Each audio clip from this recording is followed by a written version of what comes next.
ng kanya-kanyang cherished scenes. Each member nag-share ng kanilang cherished scene. Yung mga scene na pabalik-balik, over and over. We know that it is a sin, but still we do, then we repent, then we do it again, then we repent. So, I know meron tayong kanya-kanyang cherished sins.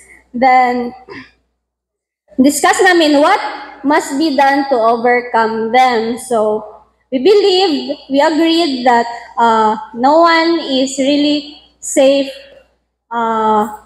even a second or a minute without prayer. So, pray without ceasing and constant beholding with the Father para dili na magbalik-balik ani ato ang cherished sins. And that would be for our group. Once again, good afternoon and happy Sabbath. Thank you very much. No, so the father had a mandate for had a job for his sons, which is to go out and work in the vineyard today. So we know what the first son and the second son did. But the point here is that the father wanted them to obey him. So sometimes, no, we have things which we call the cherished sins, which play a major role in why we delay doing His command. So at least shinare na nila yung mga cherished sins na yon at saka how to overcome it. Now, let's move on to the first son. So yung nakabunot ng first son, please. The floor.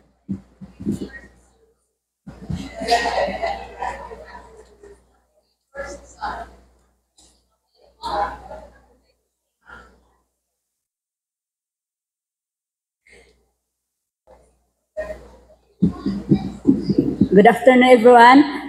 Kanina nagtagalog ako, magbisaya na pod ha. Okay. Maoning among na sharing sa among mga kauban. Ako na lang dili na lang kumabasa sa question dire mo. Ako na lang dire number 1.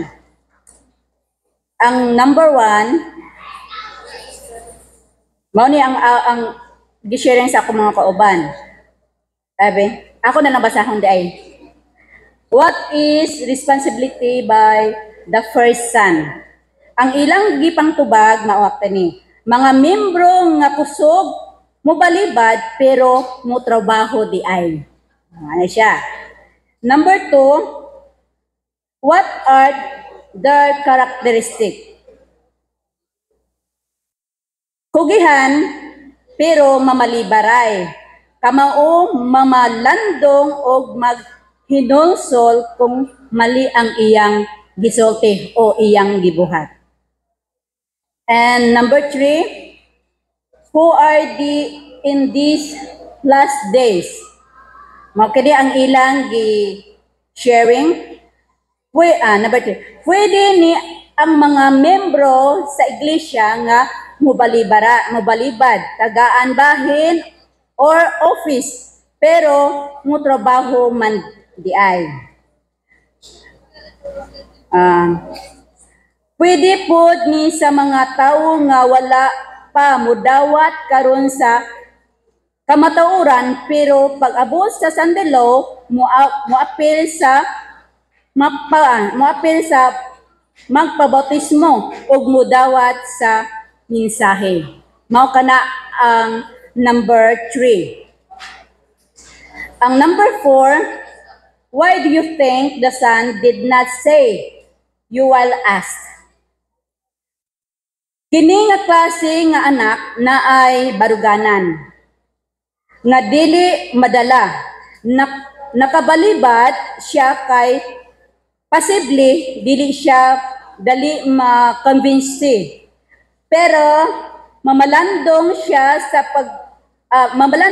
sa pagtimbang kung unsa